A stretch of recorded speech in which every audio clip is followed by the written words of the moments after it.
गांव में एक बहुत अमीर सेठ रहता था। गांव में सबसे अमीर एक बस वही रहता था। अमीर था, इसीलिए गांव के लोगों के सामने दिखावा भी वो बहुत किया करता था। सेठ का एक ही इकलौता बेटा था, जिसे वो बहुत प्यार करता था।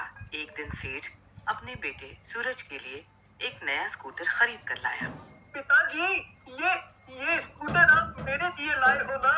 हाँ मेरे बेटे, ये मैं तुम्हारे लिए ही। हाँ, पैदल चलने से मेरे बच्चे के पैर बहुत दुख जाते होंगे ना, इसीलिए मैं तुम्हारे लिए ये स्कूटर लाया। बताओ कैसा लगा? स्कूटर वाकई बहुत अच्छा है। अब मैं इस पर बैठकर पूरा गांव घूमूंगा। इस स्कूटर पर बैठो और जाओ, अपने सभी दोस्तों को दिखाओ और गांव वालों को भी। सेठ का बेटा स्कूटर पर बैठकर निकल पड़ता है। गांव में सभी लोग सूरज के स्कूटर को निगाह गड़ाकर देखते ही रहते हैं। बस रात होते ही सूरज अपने स्कूटर को घर के बाहर बने आंगन में खड़ा कर देता है और जाकर सो जाता है।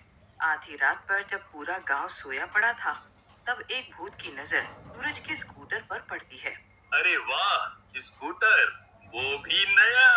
ये तो दिखने में बहुत ही सुंदर है, महंगा भी लगता है। मुझे क्या, अब ये स्कूटर मेरा हुआ। मैं इस स्कूटर पर बैठकर पूरी दुनिया घूमूंगा। पर कैसे? मुझे तो स्कूटर चलाना आता ही नहीं। कोई नहीं, स्कूटर मिल गया है तो चलाना भी सीख लूंगा। तभी भूत स्कूटर पर बैठ जाता है और उसे चलाने लगता है।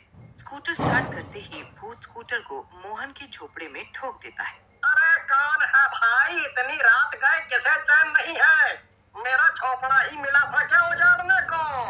घर से बाहर आते ही भूत को देख मोहन कांपने लगता है। माफ करना भाई, गलती से हो गया। मैंने जानबूझकर कुछ नहीं किया।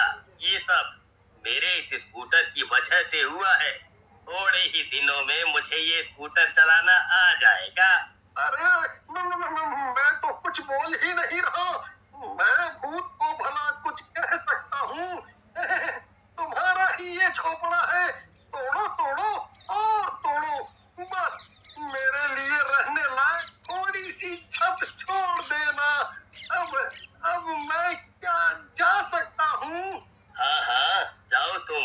मेरी और मेरे ये स्कूटर की प्रैक्टिस तो यूं ही चलती रहेगी। मोहन भूत को देखकर बहुत डर गया था, पर सुबह होते ही मोहन पूरे गांव में ये खबर फैला देता है कि रात में गांव में एक भूत नए स्कूटर पर बैठकर घूम रहा था। वहां सूरज अपने नए स्कूटर के खोने की वजह से परेशान हो गया। तभी गांव का एक आदमी भागता दौड़ता हुआ सेठ के पास आता है। सेठ जी, वो स्कूटर चोर मिल गया। बताओ बताओ जल्दी, किसने चुराया मेरे बेटे का स्कूटर? भूत ने। भूत ने? तुम्हारा दिमाग तो ठिकाने पर है ना? भूत कब से स्कूटर चलाने लगा? भौरा की बातों पर सेठ और उसके बेटे को यकीन नहीं होता। रात को भूत स्कूटर लेकर गांव में आ घुसता है और चलाने की कोशिश करता है। नया स्कूटर मिलने की खुशी में भूत शायद ये भूल गया था कि वो मर चुका है और एक भूत बन चुका है। तभी स्कूटर की आवाज सुनकर सभी लोग जाग जाते हैं और अपने अपने घरों से बाहर निकलकर देखने लगते हैं। इतनी रात में किसे चैन नहीं है? कौन मेरी नींद खराब करने पर तुला है? 2-4 दिन बचे हैं बस मेरी जिंदगी में, उसे भी ये लोग चैन से नहीं जीने देते। इतनी रात गए, ये फटफटिया कौन चला रहा है? अरे काकी, जरा धीरे बोलो और अपनी आंखों पर जरा चश्मा चढ़ाओ। देखो सामने कौन तुम्हारी नींद खराब कर रहा है, तुम्हारी और हमारी भी। काकी आंखों पर चश्मा लगाती है और भूत को साफ साफ देख पाती है। अरे ये गांव वाले तो सही बोल रहे थे बेटा। ये ये तो सही में भूत है। इस भूत ने तुम्हारे स्कूटर पर कब्जा कर लिया है।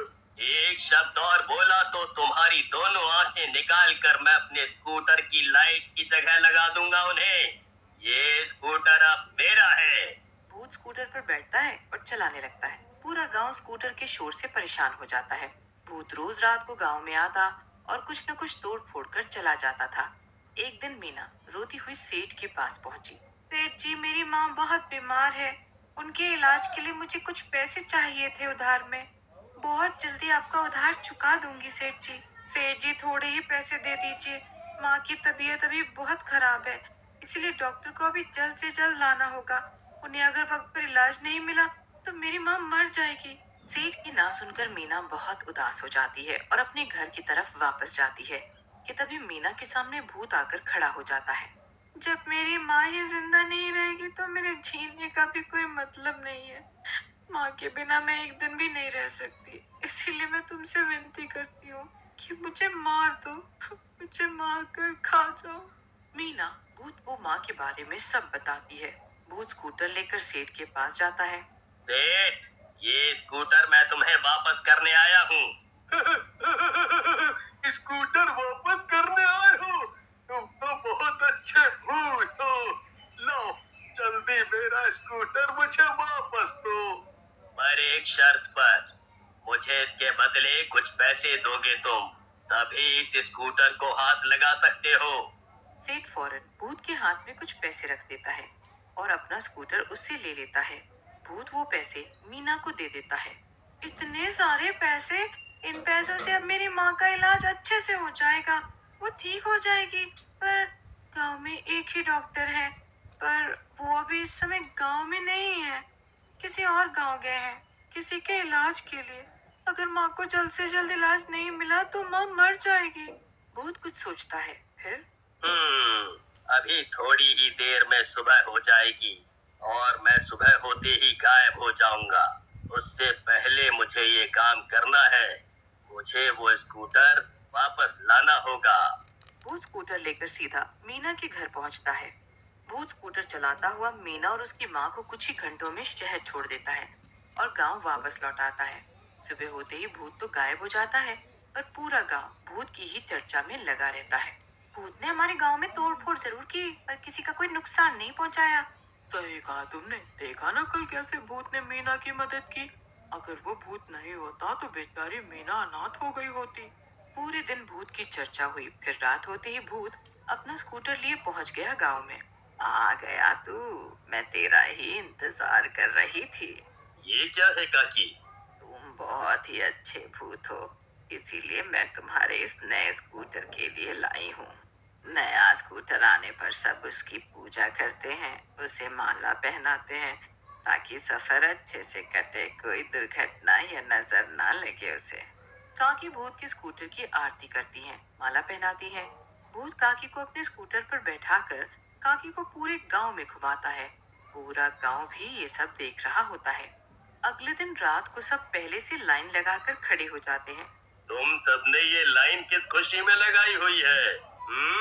इसीलिए ताकि हम सब भी तुम्हारी स्कूटर का मजा ले सके। मैं कभी नहीं बैठी स्कूटर पर, मुझे भी बैठना है। ज्योति के बाद मेरी बारी, मुझे भी बैठाना फिर इसके बाद। अच्छा, तो ये बात है। मैं सबको इस स्कूटर पर बारी बारी घुमाऊंगा।